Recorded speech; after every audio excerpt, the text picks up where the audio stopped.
appreciate everyone being here. My name is Carter Ward. I'm the booking manager and community partnerships manager here at Capital One Hall.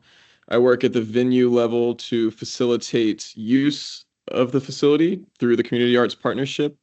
This talk in particular is an info session for season 6, which will run September 2026 to June 2027. So this program does roll pretty far in advance.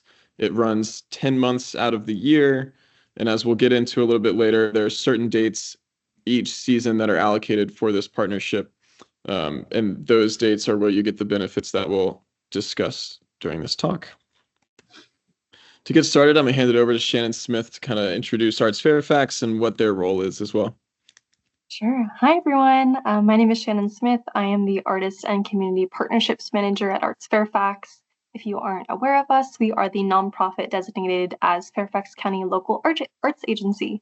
So in this community arts partnership, we are really a go-between you guys and Capital One Hall and the county, and we help determine eligibility for all of the arts organizations that are applying for this partnership. And again, speak with the county and Capital One Hall about how we can get you guys performances with these discounted rates. Sweet. Yes, thank you so much. And I should have mentioned the photos throughout are going to be mostly from the current season, which is season 4. And for any of the symphonic partners, and even if you're not, this is a really interesting photo of the shell deployed, but also with some more decorative lighting.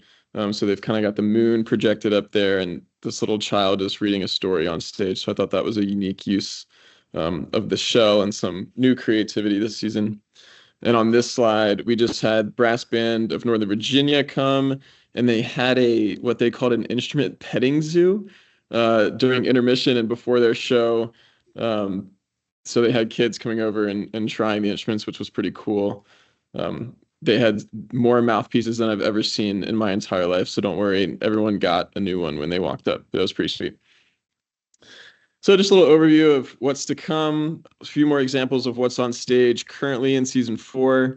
We'll go over the available venues, the application process. We'll go through kind of at a high level what the costs will be. Those slides will be more interesting to view in post, so you can kind of dive through what's included and what's not. And at any time, we can provide an estimate for you as you're considering the program or considering different types of programming. And then we'll go over transportation and parking on site, because that's always a hot topic. Background here is We Rock Cancer this year. That was an awesome, awesome rock show, main theater. So let's see, season 4, other stuff that's going on. The first one on the left there, Artists in Motion.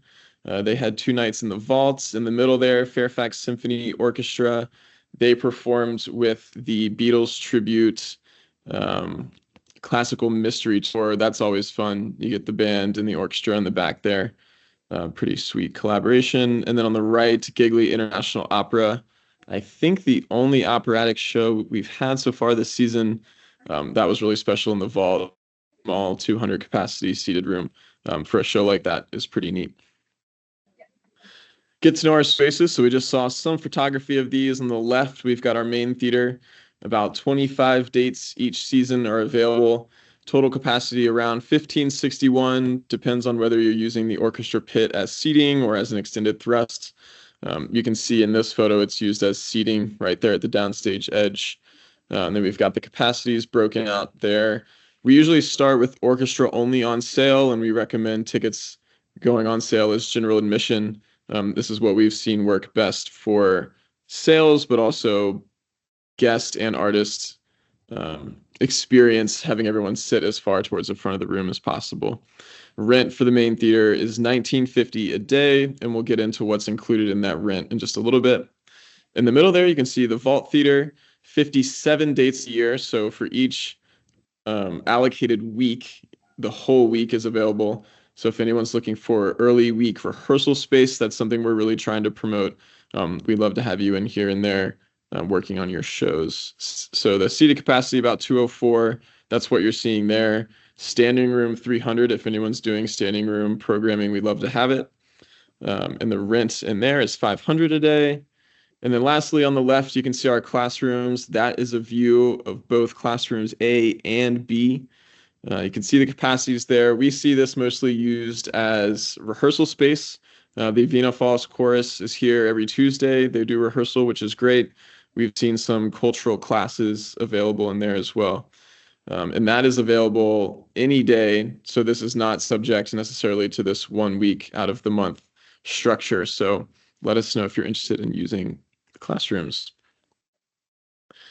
Next up, event guidelines. So as you're considering applying and wondering if what you're doing is eligible, we just ask that the contracted organization is the one presenting the show. So what we mean by that is if you and I are signing the contract, you cannot then hand the programming and the promotional responsibilities to a third party.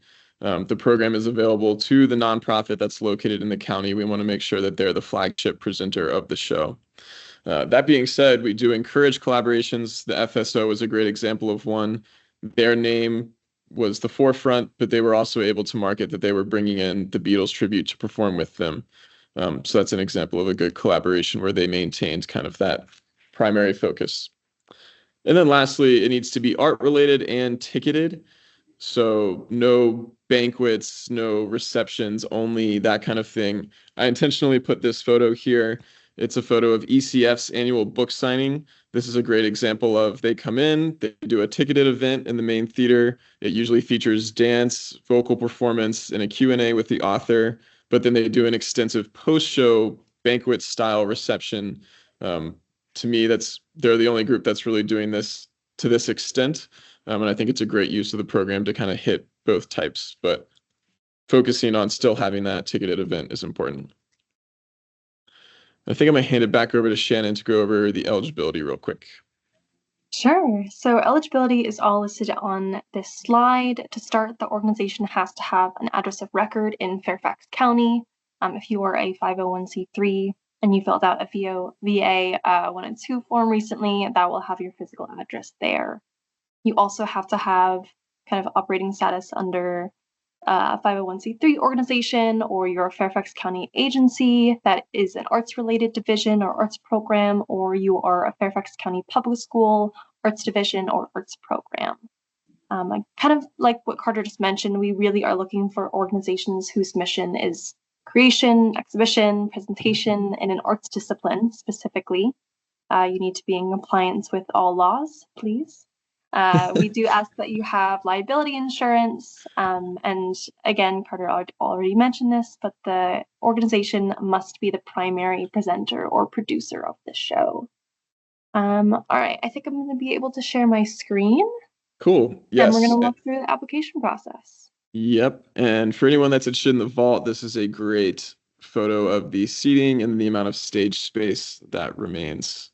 So a good look there of what's available. Yeah, I'll close that out. Right. Can you guys see this?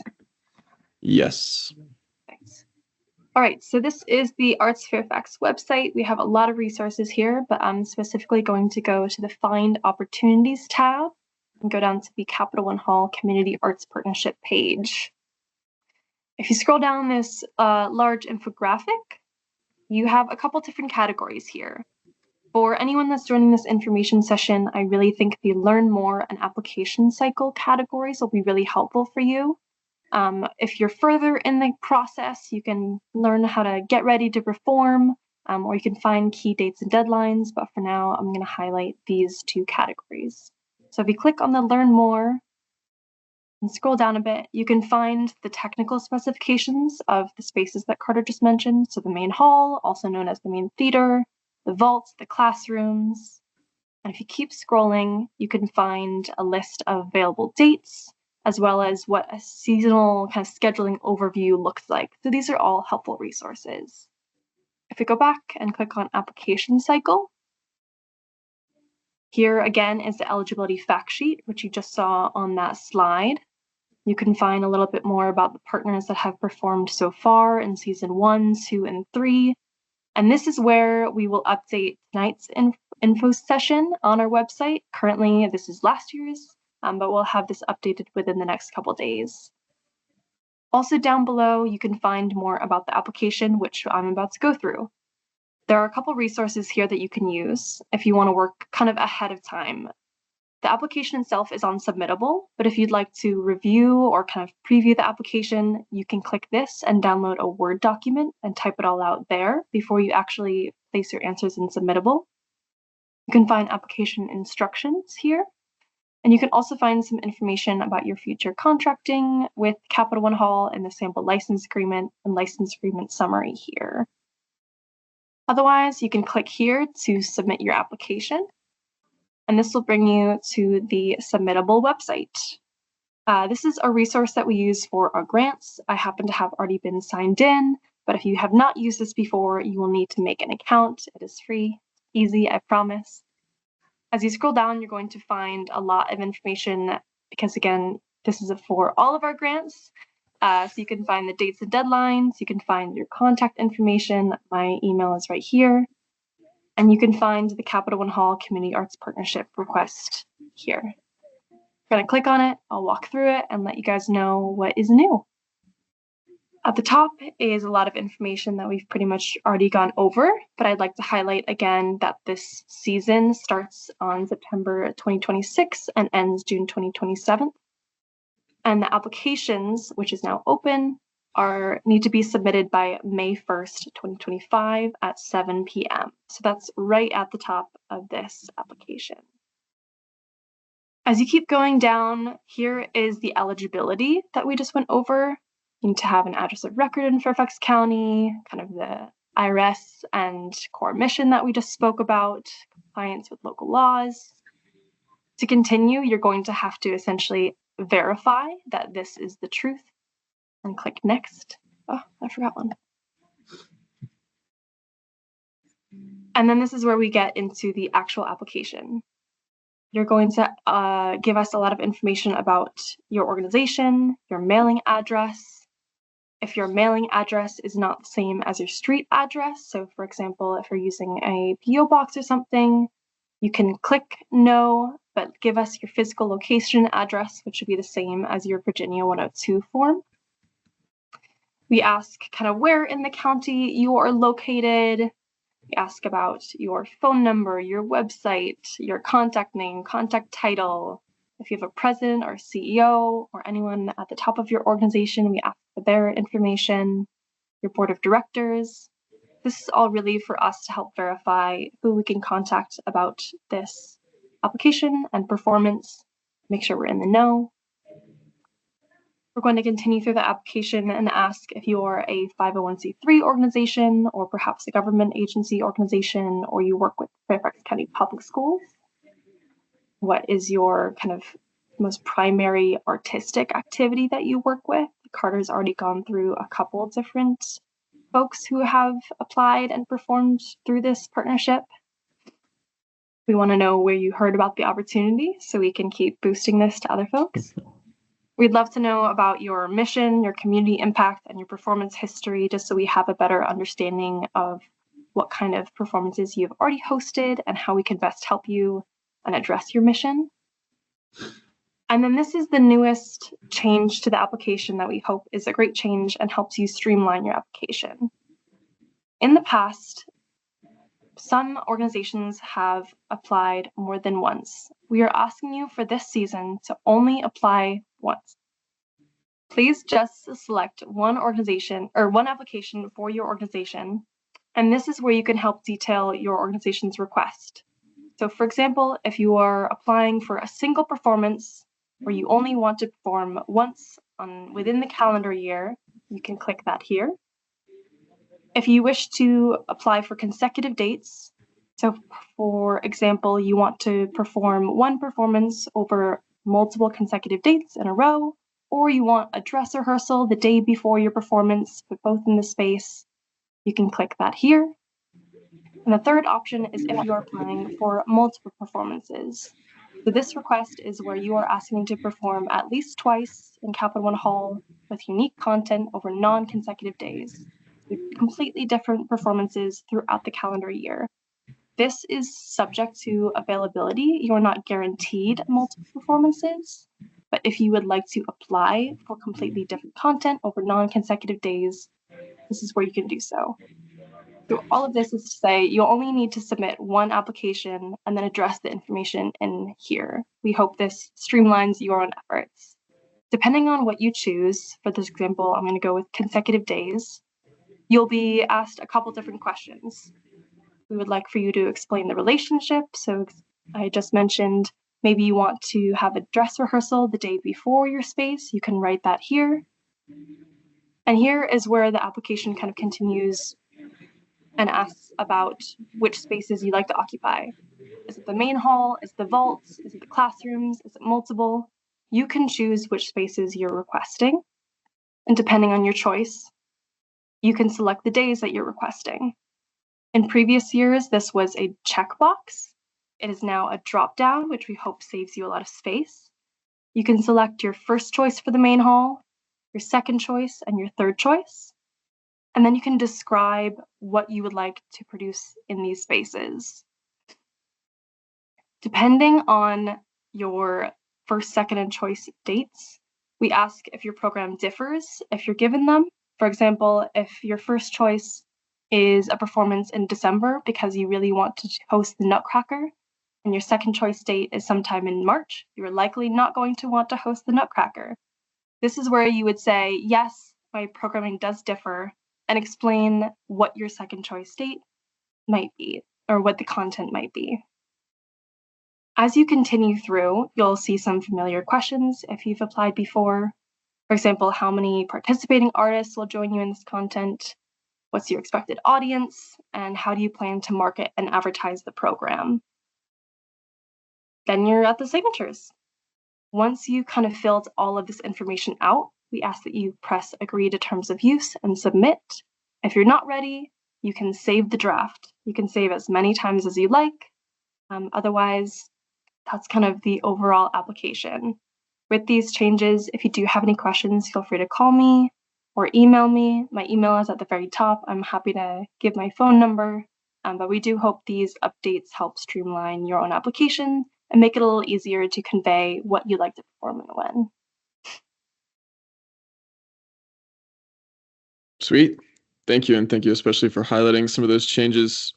We receive somewhere between 150 and 200% of the capacity in the main theater each year. So having those details, understanding from the operator's perspective what the dates are and why you need them really helps us fit as many people as possible within those allocated dates. So as much detail as you can put into the application is great for both ArtsFairfax and Capital One Hall. Let's see. Jump back into the PowerPoint here. Next slide, just kind of an expectation setter as far as timeline goes. The application is open. The information session, congratulations, you're here right now. The application will close on May 1st. In June, ArtsFairfax will present to the county the approved user list. It's then shared with Capital One, the bank, which is the owner of our facility. The management company that I'm employed by is Legends ASM. So just for a little context, goes from the county to the owner of the venue, and then finally to us, the operator.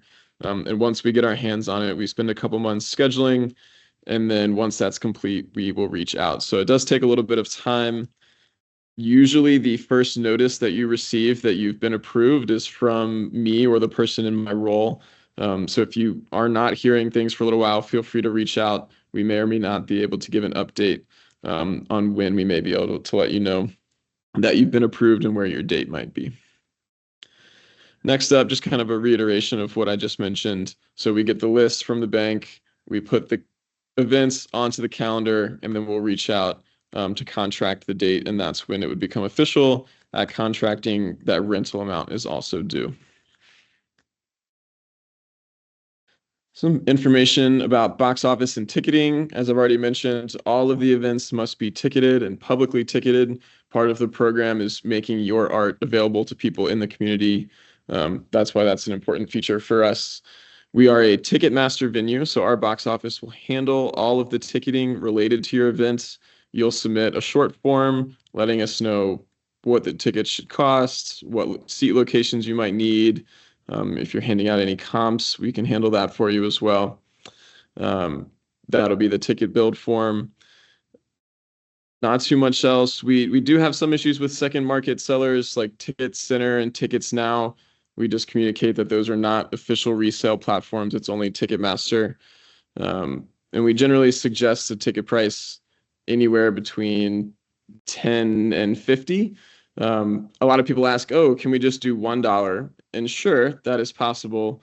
I think we view that as a disadvantage from a marketing perspective because the consumer may assign the $1 value to the quality of your show, and we want to communicate to them that there's much greater value than $1. So we think $10 is kind of like that appropriate threshold where people are taking it more seriously. They're more likely to come if they've paid the $10 amount. So that's kind of where we sit with that. We have negotiated with Ticketmaster much reduced fees. That's another question we get a lot is, are people going to be paying 2x in service fees and things like that? We have negotiated, it's just $1.50 per ticket and $1.50 per order, so much less. And that's not dependent on ticket price. So regardless of your ticket price, those fees stay the same. From the marketing perspective, we do have an in-house marketing team, Christina and Lauren. They're here to help market your show. When you get to the contracting point, or if you just want to go on the website and explore, you can see the Capitol and Hall Marketing Services document that outlines all of the services that we can provide. Usually it's organic social media posts from the venue perspective, press release writing and distribution. We can help buy paid media. We don't take any agency fee or anything like that. So every cent you give us goes towards helping promote the show, which I think is really great. And there's kind of a short list here of what we ask from you to get things going. So we'll need some kind of operable show poster where we can make edits and change the sizing as needed. A show description. This should be, if you were to pitch someone your show, how would you like that to be done? When it's listed on the internet, how would you like that to look? A press release, high resolution copy of your organization logo, marketing budget and sales goals. This has become a great emphasis from our behalf because 1,600 seats is tough to sell. We have a lot of commercial shows that come through and don't do it. So I think it's important to come in with an approachable goal, whether it's 4, 5, 6, 900, and how can we get there, and talking about what budget might be needed to get you to that goal. So don't come in thinking, wow, we need to sell the whole place out. Let's start with the orchestra and see where we can get. And then finally, we ask for the official website URL and social media links because we'll use those to tag you as we go along. And on the right there, some fun stats about the venue's reach since we've opened. Next up, technical capabilities. The tech packet for both rooms is also available on the ArtsFairfax website, so I won't dive into this too much. All I will say is that the room is extremely capable, both the main theater and the vault. I don't think we've had any trouble producing any show that's come through, so feel free to check online for those specifics. Communication timeline. So in January, hopefully we will have almost completed the contracting process for this season. 90 days out from your show, we'd like to start completing the ticket form. We'll reach out to start getting those marketing materials and things like that. We shoot for at least 60 days of being on sale as like the minimum. We don't really think there is a maximum for most of our community shows. If you can get on sale early, do it. Let's get the materials out there and start selling tickets as soon as we can. So about 70 days out, we'd want to get finalized on those terms for the ticketing and the marketing. That means that 60 days we can get on sale and get announced. And then 14 days, we'll do final production details. And then 7 days prior, we will provide a final estimate based on what has been advanced and where ticket sales are. And we'll begin closing marketing operations with you all. So that's pretty structured. It's always better to work ahead. Our team loves to work ahead, so they'll be reaching out to you once we get closer to the show. Sample day of show timeline. The big hit here is that if you can stay within 10 hours, you will make the most of what's included in your rent. There are technicians included with every rental, but they work on a 10-hour day. So if you expand past 10 hours, you're going to hit overtime, and that labor would fall onto your bill. Next up, a very dense slide about rent and what is included. So I'll talk more about how to interpret this, and then you can take some time to do so later on. So in each vertical here, we have a different room. So the main theater, rent of 1950, and then all of the items listed under it are what comes included with that 1950 in rent.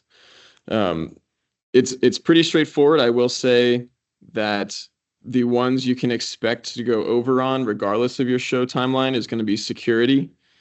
So another reason to kind of constrict your time on campus and be effective is that security cost. Usually ushers, box office, and operations are all covered in what's included there. The technicians are usually included if you can stick to those 10 hours. Those of you who have been with us since before season 3 know that it used to only be a sound or lighting technician. So those of you joining us that are new, you're very lucky. We have instituted that both are included for 10 hours, which is great. Post-show cleaning up to 1,000 in the main theater covers the orchestra level. If you expand beyond just the orchestra level, there might be some overage there. And then there's police and EMT as needed. So what I would recommend is think about what you're presenting, what the technical needs might be, and what a reasonable in and out time are. And if you can provide those details to us, I'm happy to build out an estimate for you based on what's included. Common question is if we are a union house. We are not.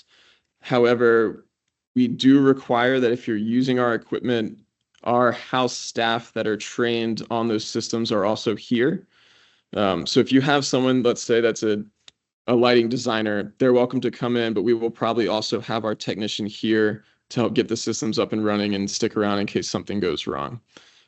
So at any time, we will have base staffing to make sure that we can operate the room.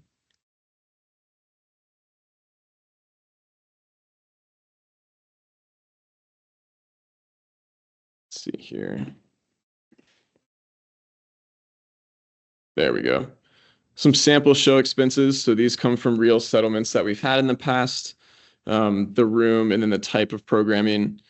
So again, for this first example, we had a ballet presentation in the main theater, and the total due to the organization or due back to us billable expenses, 6,000. So the rent, you can see they had an overage on a lighting assistant because that lighting assistant is not included in that first technician.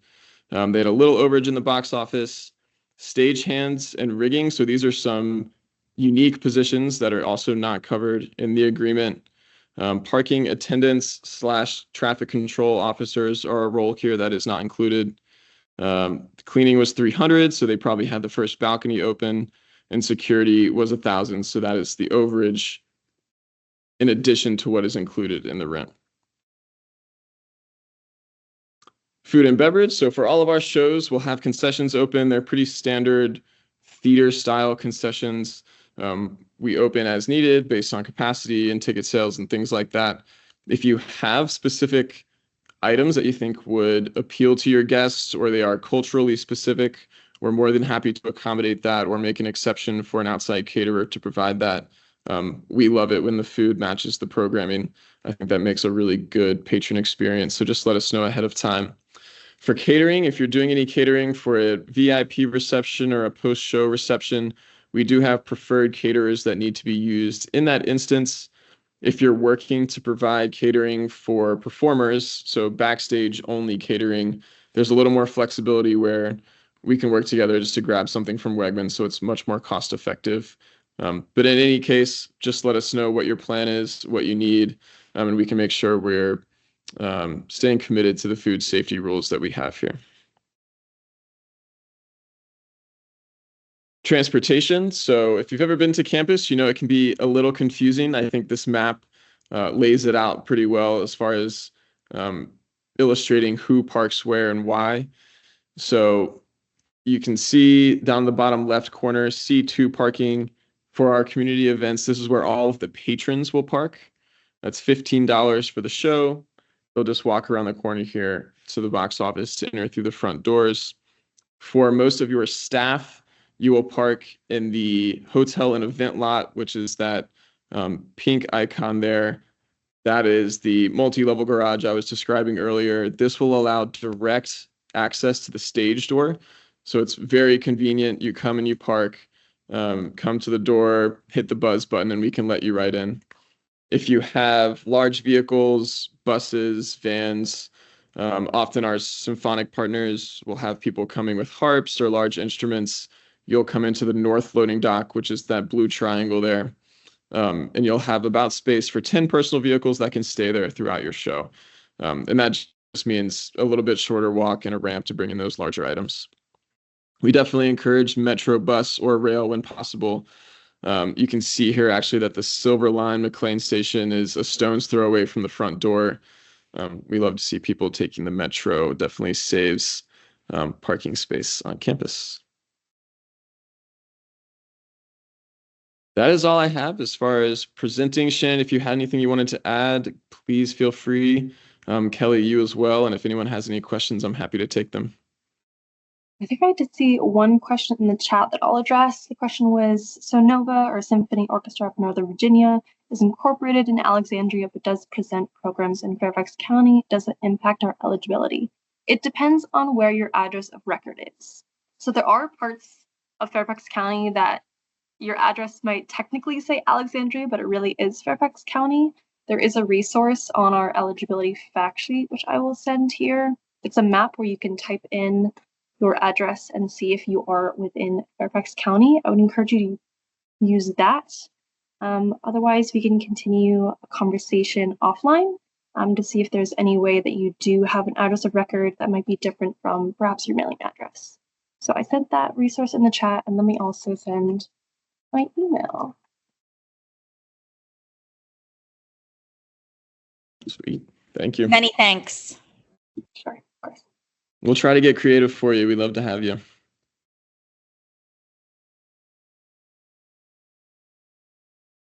It didn't sell out, did it? Hi.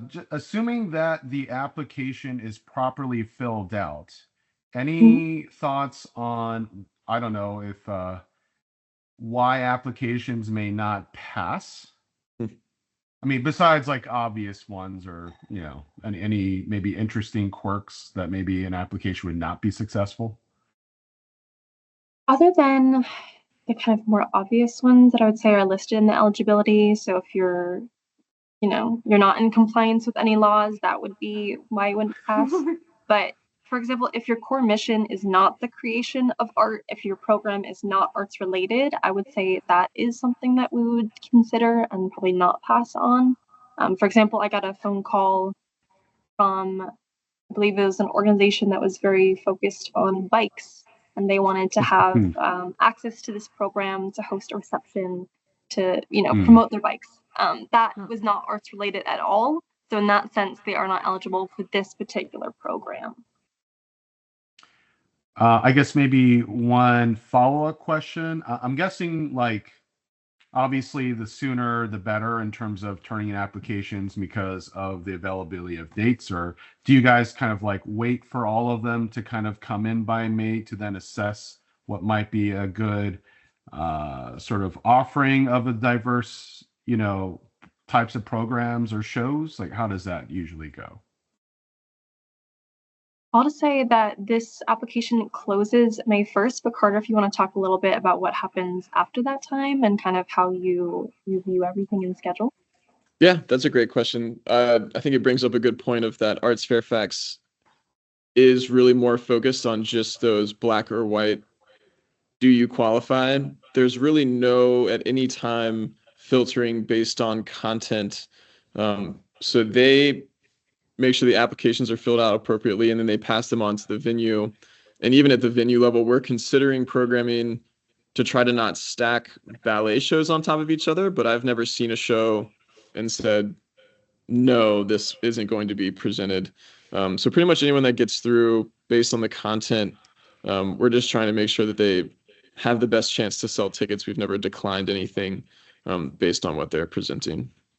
And generally speaking, how much do you start deciding like which acts are approved before the date, or is it more like, okay, well, you wait to collect everything by May 1st, and I might have missed this earlier, and then you start kind of reviewing things? Like, yeah, it's definitely the latter, where they're all kind of reviewed at once to make sure that they're approved.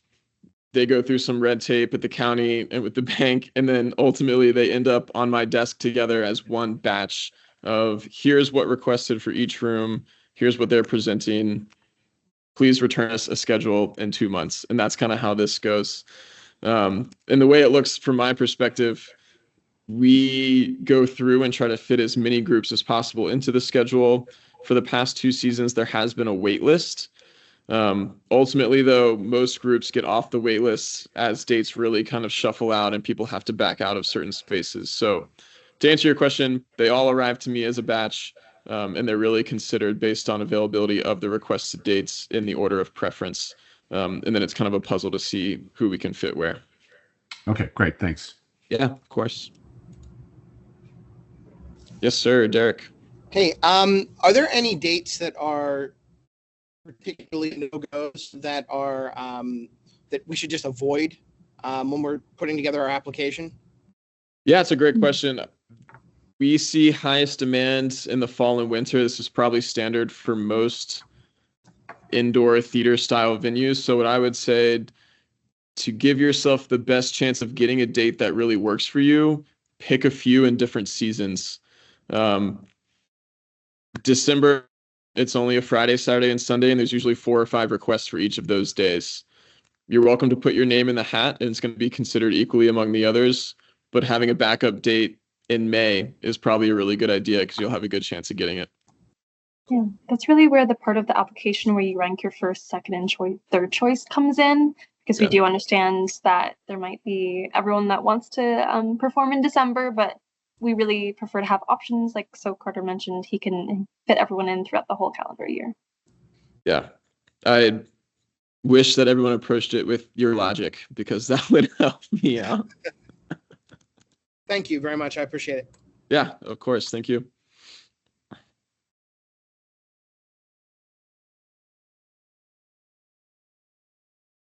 Any other questions? I see another one in the chat. Did you catch that one? I think Reflex Improv had asked about the address of record being home location. So yes, that is an option. So if you look at the Virginia 102 form, which is what we base the address of record on, it's going to give you very specific instructions if you do not have your own physical address for an organization. So go by what's on that form. It'll make a recommendation about whose address should be used. And then we'll just kind of follow up if there's any questions. But essentially, yes, it can be a home address, and it is for a lot of people.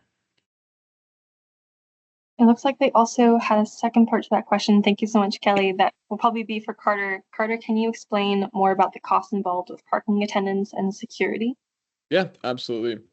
The parking attendants are a requirement of any event on campus since we're on the headquarters of Capital One.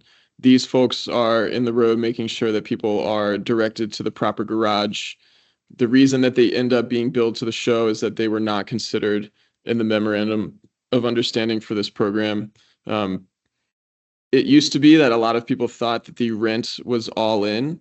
It has kind of become my role since taking over the program to communicate that it's not. And it is a steep discount, but there are some of these ancillary positions that still get billed back to you.